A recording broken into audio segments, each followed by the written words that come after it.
going to start with a question from Jason Park. Dr. Mike Israetel preaches that lean gain, aka gaining at a rate of 0.25 pounds per week, is suboptimal, and instead he suggests 1 to 2 pounds gained per week and lose fat later. I know Team 3DMJ supports more on the lean gain side, and I would love to know what you guys' thoughts on this are.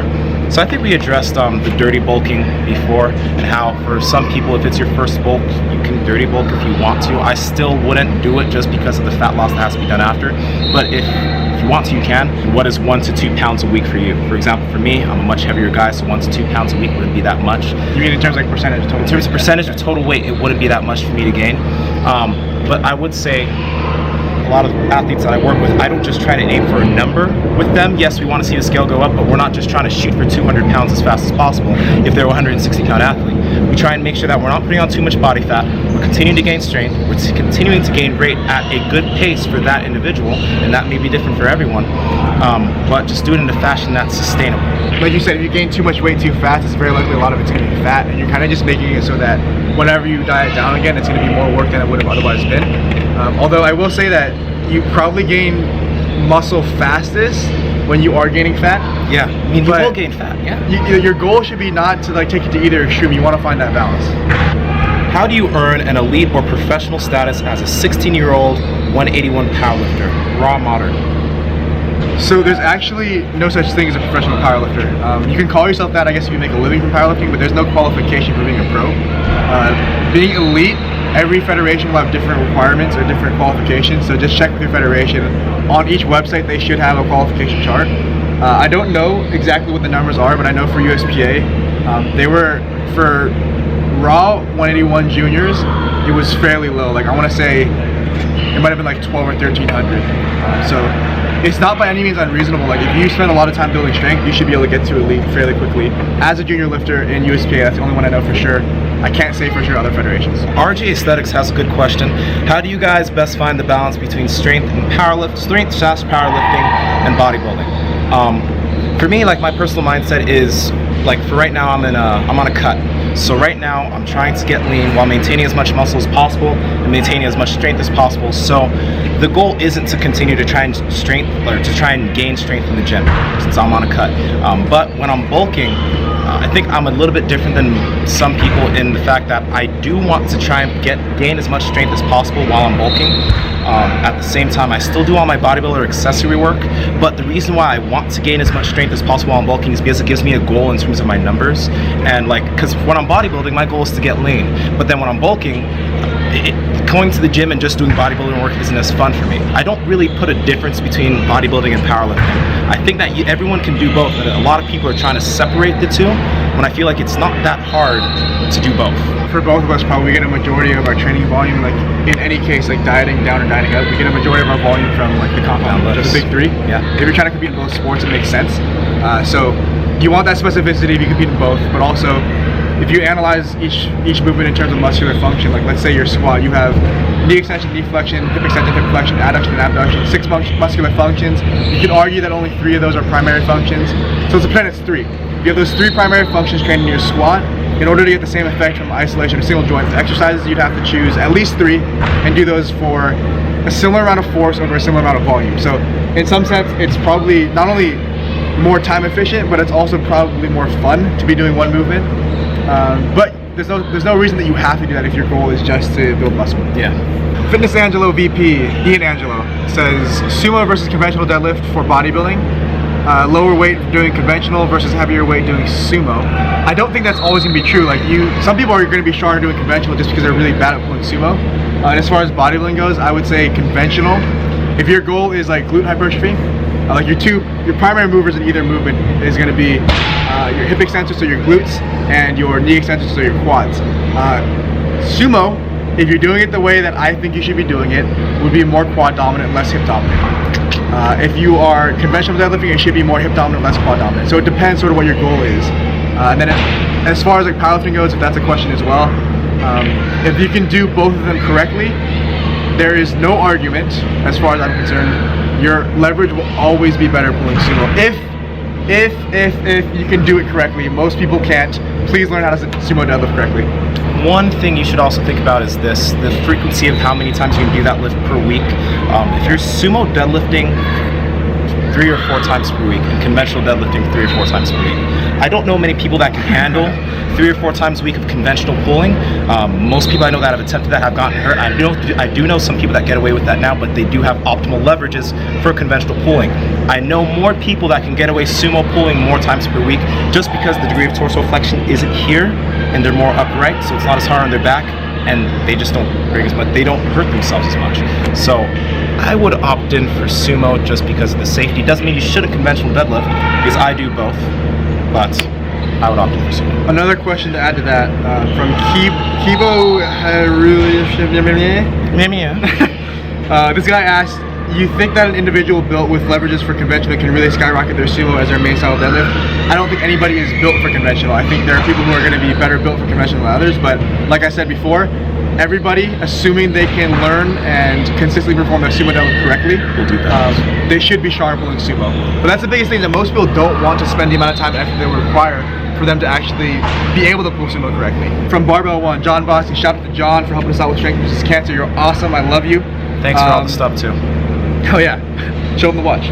Oh yeah, dude, I wear this thing every day. So, how does it feel, I guess this is for me, how does it feel to dead more than most guys twice your size? That's not true. If I were to compete at nationals, worlds, or especially IPF worlds, I would not even win. So I don't know. And NattyProfessor, how does it feel to have a better physique than most guys twice your age?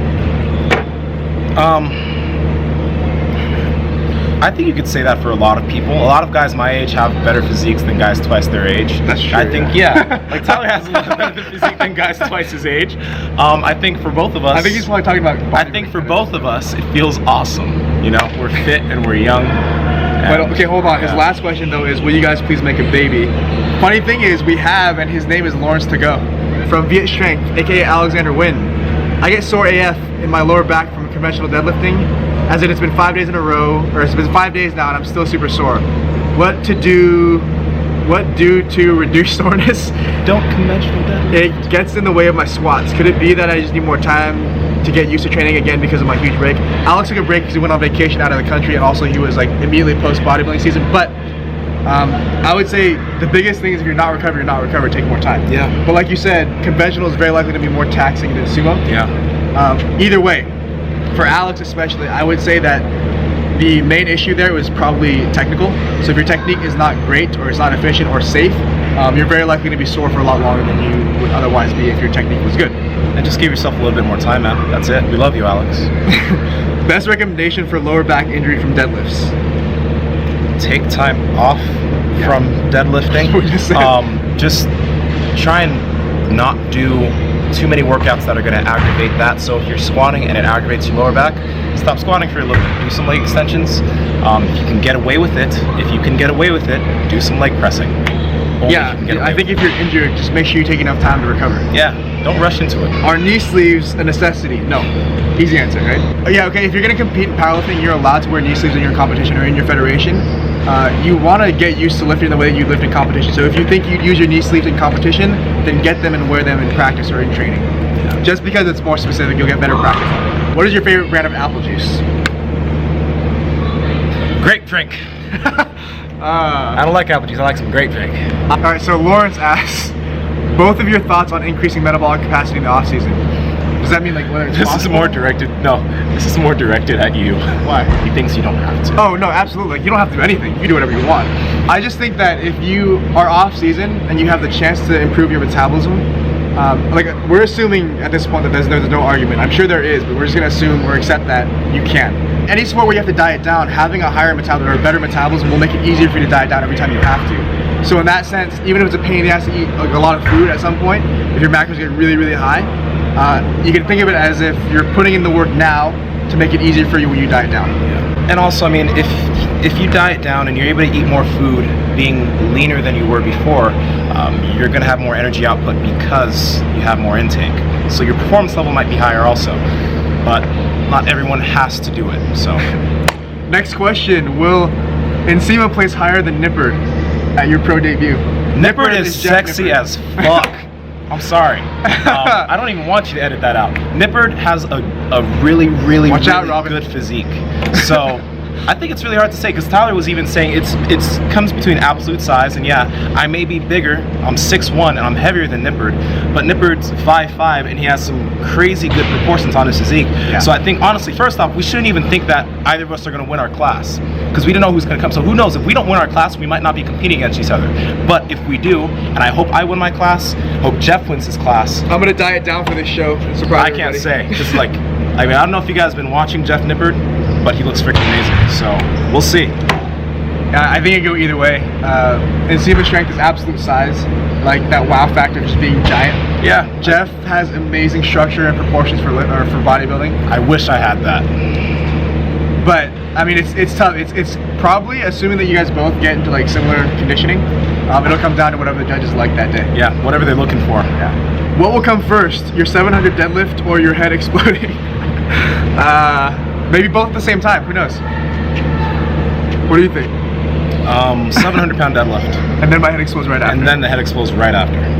Are you top or bottom? Top! Power bottom. Go. Lawrence, what will awake your BBC potential? So my girlfriend's Ukrainian. That's not the answer. Okay. And some people would say that is white. So, White girls. No, I don't even want to say that. The answer is white girls will unlock your BBC potential. I think he knows better than I do. Why? How does it feel to be Asian but have shitty calf insertions?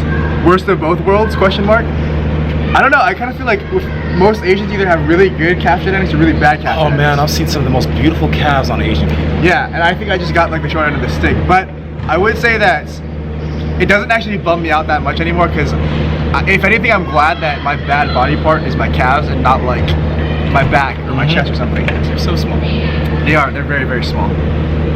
I mean, not your calves. I mean, just No, they are, though. calves. I know, but shit. Is it hard to live under the white oppression as a black gentle giant living in the U.S.? Yeah, it is. It's pretty hard for me. Yeah, dude, it's. I mean, as an Asian man here, it's difficult for me. How tall is the centaur? According to Insta, is squat. Wow. Okay, let's redo that question.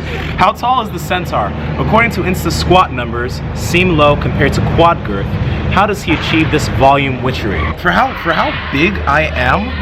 Oh God, I wish I was so much stronger. I think my only good lift is going to be my squat, and even my squat isn't that good for my weight.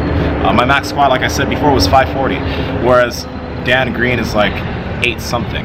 Yeah, but to be fair though, you haven't been training specifically for strength for very long. I haven't been training specifically we'll see what happens. For a long time. Yeah, so give me some time. Give me some time. Would you, Nsima, would you rather sleep with a scorpion in your bed or never be able to lift anything over 95 pounds forever?